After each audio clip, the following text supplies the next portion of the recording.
आपको मैं 200 वर्ष पुराने इतिहास में ले जाऊंगा।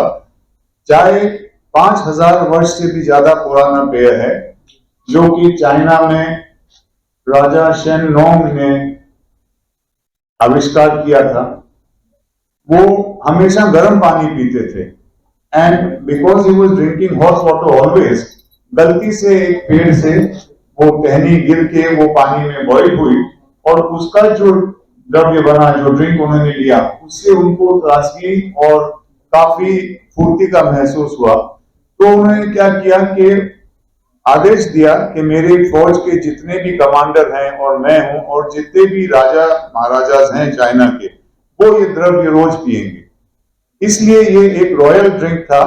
कई सेंचुरीज तक, मतलब सदियों तक इसका रहस्य सिर्फ राजाओं महाराजाओं और फौज के जो आला अफसर थे वही रखते थे, वही चाय पी सकते थे।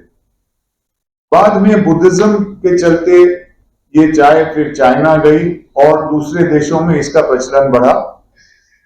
16वीं सदी में 1632 या 35 के आसपास अंग्रेजी जहाज वाले जो हिंदुस्तान आते थे और एशिया आते थे स्पाइस ट्रेड के लिए, सिल्क ट्रेड के लिए, वो चाइना से चाय लेके पूरे यूरोप में फैला दिए। और विक्टोरियन एरा जिसे अपन कहते हैं, विक्टोरियन एरा जो ब्रिटिश जमाने का एक बहुत ही विलासपूर्ण रॉयल एरा था, उसमें ये चाय बहुत फेमस हुआ यूरोप में। और वहां भी केवल राज परिवार के लोग और उत्तम श्रेणी के लोग, जो सिटीजन्स हुआ very high profile, could consume it.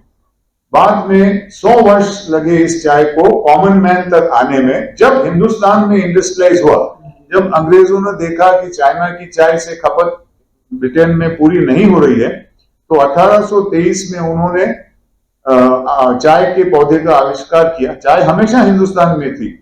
चाय असम, अरुणाचल का जो चाइना से लगा हुआ हिस्सा है, वहां ओरिजिनली थी, और वहां अरुणाचल के जो चीफ थे वो चाय पीते थे। तो उन्हें ये मालूम था कि चाय में एक मेडिसिनल प्रॉपर्टी है। इसलिए जैसे आइडेंटिफाई हुआ कि ये पौधा चाय का ही है, उन्होंने इंडस्ट्रियलाइजेशन किया। असम में बड़े बड़े बागान खोले, चाय बागानों का निर्माण किया, फैक्ट्रियों का निर्माण किया। और एक जमाने में हिंदुस्तान की सबसे ज्यादा फॉरेन एक्सचेंज अर्निंग वाला पेय चाय ही हो गया था 1970s और 80s में। तो ये रॉयल का इसलिए बोला गया है कि 200 साल में देखिए चाय चालू हुई राजा महाराजाओं के पैलेस से, industrialise workers, coal mine, and आज तो ये कॉमन मैन का ड्रिंक है कि चाय पे चर्चा करेंगे। एक आम किसी के भी घर में आप स्वागत करते हैं तो चाय से करते हैं। बट इसकी जो शुरुआत हुई थी वो सिर्फ रॉयल्टी के लिए हुई थी। और आज इस हिंदुस्तान में जो इतनी तरक्की कर चुका है, आज मॉडर्न डे महाराजा जो है, जो एक कंपनी का सीईओ है, जो टेक सेवी है, कोई इंडस्ट्रियलिस्ट है, आज की जो यंग जनरेशन है जिनकी की 5 डिजिट फिगर्स इनकम में है, उनको एक ऐसा पेय देना है जो कि अद्भुत है, जो पहले अवेलेबल था पुराने राजा महाराजाओं के लिए। इसलिए वो रॉयल का नाम दिया गया है, royal ambrosia. विलासा ambrosia is a royal drink for the privileged. क्या खासियत है, किसी चीज में उनकी खासियत है? चाय के लेवल को हम देखा जाए और क्वांटिटी की बात करें तो कितनी तरीके की चाय को निकालते हैं अभी? विलासा एम्ब्रोसिया का अभी के प्रोडक्ट्स आप बता सकते हैं? आप बता दीजिए। 5 products now.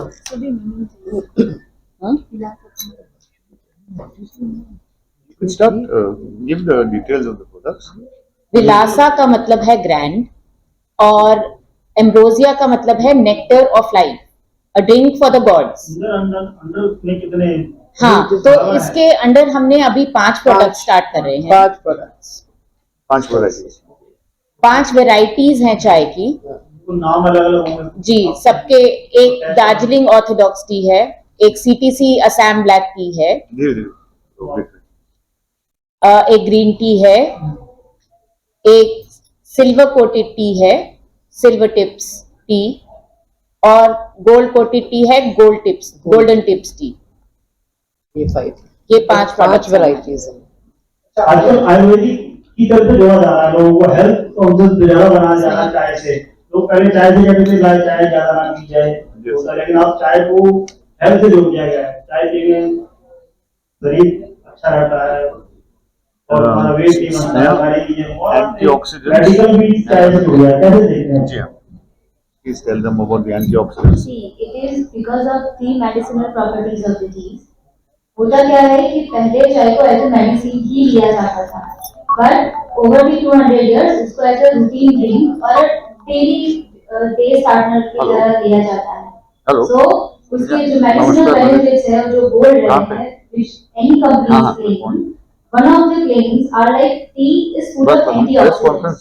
Now antioxidants can help in many ways. It helps you in rejuvenating the skin. नहीं 4 बजे One of the more we are already important here उसका एक benefit है कि tea, green tea can help you boost your energy. Green tea helps in meditation. उससे आपका focus अपना increase कर सकते हो. It can give you a good sleep as well. तो मेरा सवाल आपसे ये है कि आज की तारीख में बहुत सारी जो ब्रांड है मार्केट में चल रही है, आपका ब्रांड में ऐसा क्या अलग रहेगा जिससे कि वो ब्रांड छोड़कर कोई आपके ब्रांड को एक्सेप्ट करे? देखिए नॉर्मल है ही नहीं। हिंदुस्तान में 1000 मिलियन किलो चाय मतलब 100 करोड़ किलो चाय उत्पाद होता है जो कि भारत में ही भारतवर्ष में कंज्यूम हो जाता है और करीब 20-22 करोड़ किलो चाय आयात एक्सपोर्ट होता है. तो 100 करोड़ किलो चाय में 500 तरह के ब्रांड हैं जो हिंदुस्तान में आज common variety, common medium variety, premium variety और हाई प्रीमियम वैरायटी चार तरह की कैटेगरी में चाय आती है. लेकिन ये ऐसी चाय है जो कि इन चारों वैरायटी से बहुत परे है, बहुत ऊंचा है. इसको चुनने में हम लोग जो एक्सपर्ट्स हैं जो चाय टेस्टिंग और चाय ब्लेंडिंग करते हैं, मुझे 44 साल का अनुभव है इस क्षेत्र में और मेरे जो पार्टनर हैं उन्हें 50 साल का अनुभव है.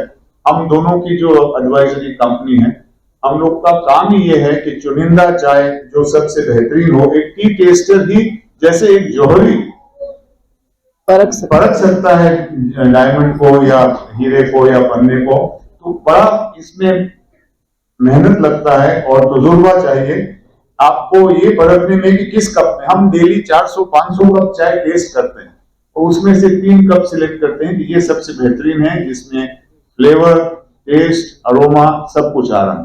तो इस मायने में मैं आपको शर्तिया मेरे तजुर्बे के एहसास पे कह सकता हूं कि ये सबसे चुनिंदा और सबसे उम्दा चाय है, इसलिए इतनी महंगी भी. अगर आपने अभी तक सनराइज समाचार को सब्सक्राइब नहीं किया है तो सनराइज समाचार को सब्सक्राइब कीजिए और बेल आइकन को भी दबा दीजिए ताकि आप हमारे आने वाली वीडियो का नोटिफिकेशन सबसे पहले पा सकें.